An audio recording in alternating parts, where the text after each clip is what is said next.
Number 1. Pre-war car. The diversity and originality of the pre-war cars produced during the 1930s have a timeless appeal for enthusiasts. The pre-war cars produced between 1930 and 1939 captured the public's imagination.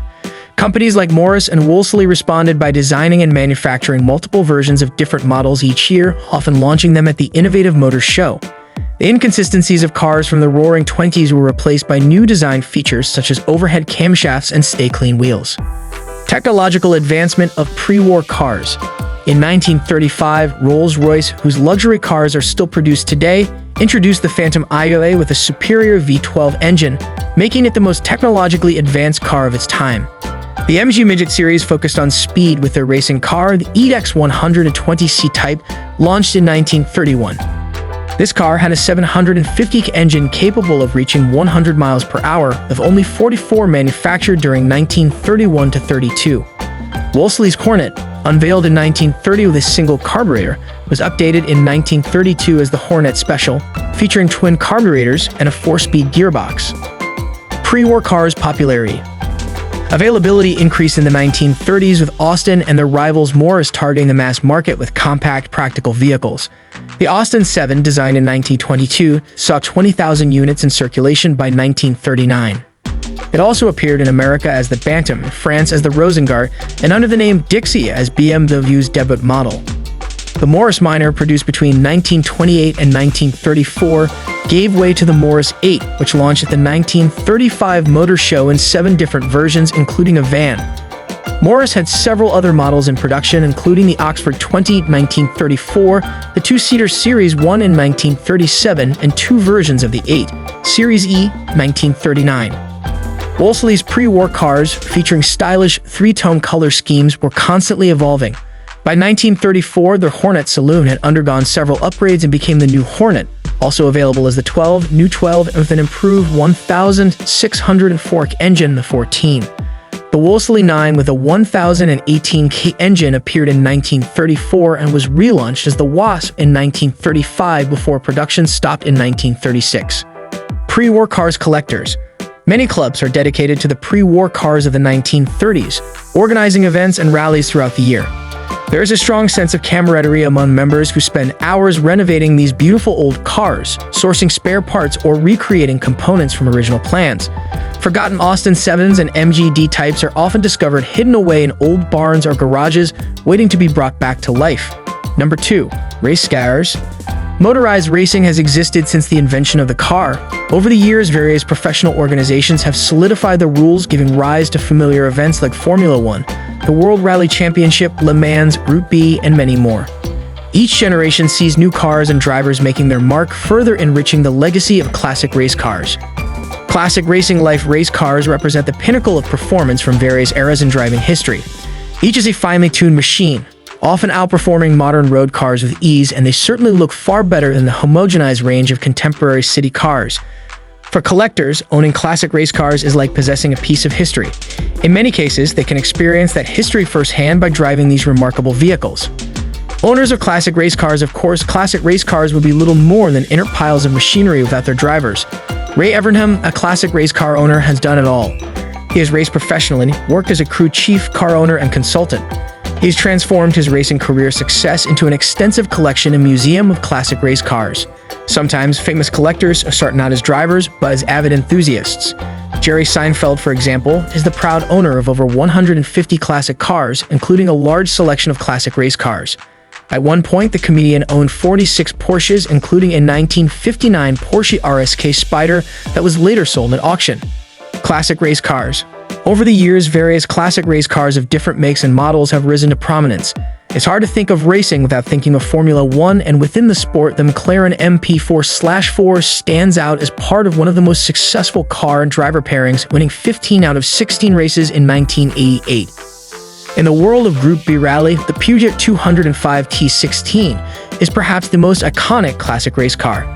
Then there's the Maserati 250F, a masterpiece of design whose elegance didn't prevent it from winning 2 world championships. Classic race car buying.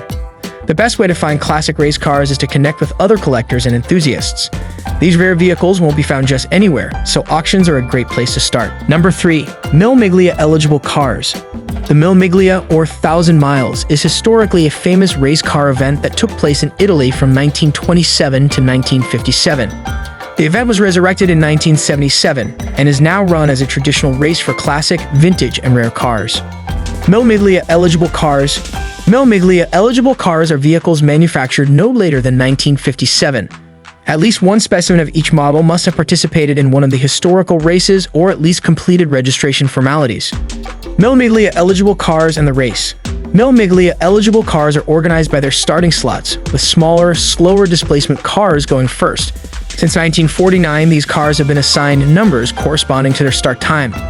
For example, in the 1955 race, Francesco Giardini entered with a Maserati A6 GCS/53 registered as number 621 and started from the line in Brescia at 621. He finished in 4th place. Mille eligible cars, very important models/makes. Mille eligible cars encompass a diverse range of models and makes. Choosing the right vehicle for entry requires careful consideration, especially given the approximately 375 slots available. Eligibility depends on the number of applicants and the type of vehicle, with manufacturers playing a significant role as sponsors. It may not be advisable to enter highly competitive models like the Gullwing, BMW 328 or 507. Tough competition also comes from entries such as the Lancia Aurelias or Alfa Giulietas.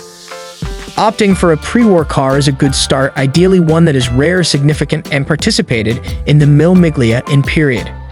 For Alfa Romeo, Miglia eligible cars include the 1938 6 C2300 BM Spider Touring and the 1949 6 C2500S Cabriolet Pininfarina. Ferrari offers models like the 1950 195S Barchetta Touring and the 1955 750 Monza Spider Scaglietti. Maserati presents choices such as the 1928 Tipo 26 BMM and the 1955 300S Spider Fantuzzi. Consider also Mercedes-Benz with options like the 1931 720 SS Kale and the 1956 SC 180 Coupe. Finally, Porsche offers Miglia eligible cars including the 1954 550 Spider RS, the 1956 356 1500 GS Carrera, and the 1957 356 is 1600. Number 4. Alfa Romeo Giulia Classic Cars. The Alfa Romeo Giulia was a highly successful sports sedan produced from 1962 to 1977. It directly succeeded the Giulietta, which ceased production in 1965. The Giulia offered several body variations including the Spider, Cabriolet, and Coupe. Over its 15-year production span, the model sold over 1 million units, cementing its place as one of Alfa Romeo's best-selling cars ever. History of the Alfa Romeo Giulia. The Alfa Romeo Giulia was among the pioneering lightweight vehicles with a remarkably powerful engine. It offered a 1.3-liter engine producing 80 bp or a 1.6-liter variant delivering 110 bp. All models featured 5-speed transmissions and could accelerate from 0 to 62 miles per hour in 12 seconds, with a top speed exceeding 100 miles per hour. Alfa Romeo Giulia 1964 to 1972, Series 1. The Giulia TIE made its debut in showrooms in 1962 exclusively as a left-hand drive vehicle, with right-hand drive versions introduced in 1964. This model replaced drum brakes with disc brakes and remained in production until 1968, later re-emerging as the Alfa Romeo Giulia 1600S. Other models from this era included the Giulia Supertaia, the 1300, and the Giulia Super. Alfa Romeo Giulia 1972 to 1978, Series 2. From 1972 to 1978, Alfa Romeo introduced the Giulia Super 1.3, 1.6, and the Nuova Super Diesel.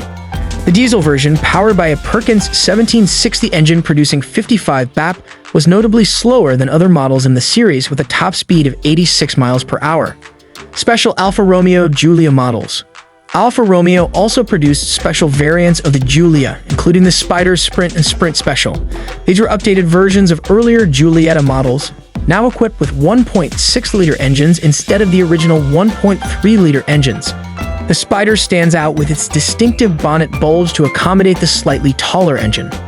Alfa Romeo Giulia Convertible.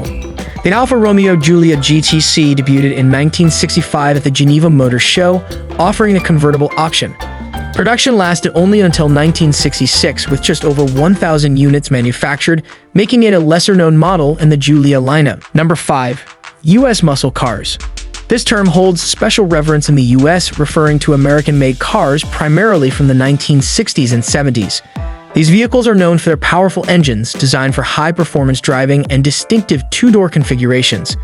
Over time, this term has gained global recognition, notably through classic Hollywood movies.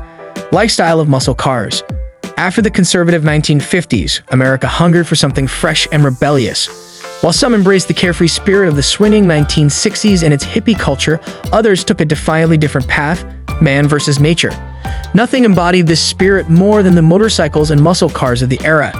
Muscle cars exude intensity, determination, and drive. Unlike most vehicles that seem to merely transport you, sitting in the driver's seat and feeling the raw power of the engine pushing you forward from behind is an unparalleled sensation. Enthusiasts of muscle cars are typically deeply connected to their vehicles, often dismantling and reassembling them with expertise, true motorheads who know their way around a crankshaft. Muscle cars in movies. As Hollywood and the automotive industry both underwent significant transformations during this period, directors were drawn to the raw intensity of motorbikes and muscle cars. Consequently, many of the most iconic hero and action films from the 1960s and 1970s prominently featured these powerful vehicles. Among the standout examples are the Ford Mustang from Bullitt, the Pontiac Trans Am from Smokey and the Bandit, and the unforgettable classic, the Dodge Charger from the Dukes of Hazzard. Most memorable muscle cars. When muscle cars surged in popularity, Chevrolet, Dodge, and Ford emerged as the pioneering manufacturers. Chevrolet's iconic models include the Chevelle, Malibu, and Monte Carlo. Dodge distinguished itself with models like the Charger, Super Bee, and Coronet. Ford's contributions to the genre include the Torino, Thunderbolt, Galaxy, and notably the Mustang, often regarded as the ultimate muscle car. Important muscle car events. Today, there's a burgeoning nostalgia for muscle cars, fueled partly by a backlash against the current trend towards environmentally friendly vehicles. Given their deep roots in American culture, most major events celebrating muscle cars take place in the United States. The largest among them is the American Muscle Mustang Show, held annually in August. Other notable events include the Pebble Beach Concours d'Elegance, also in August, the Charlotte Auto Fair occurring in April and September, and the emerging Telluride Festival of Cars and Colors in September.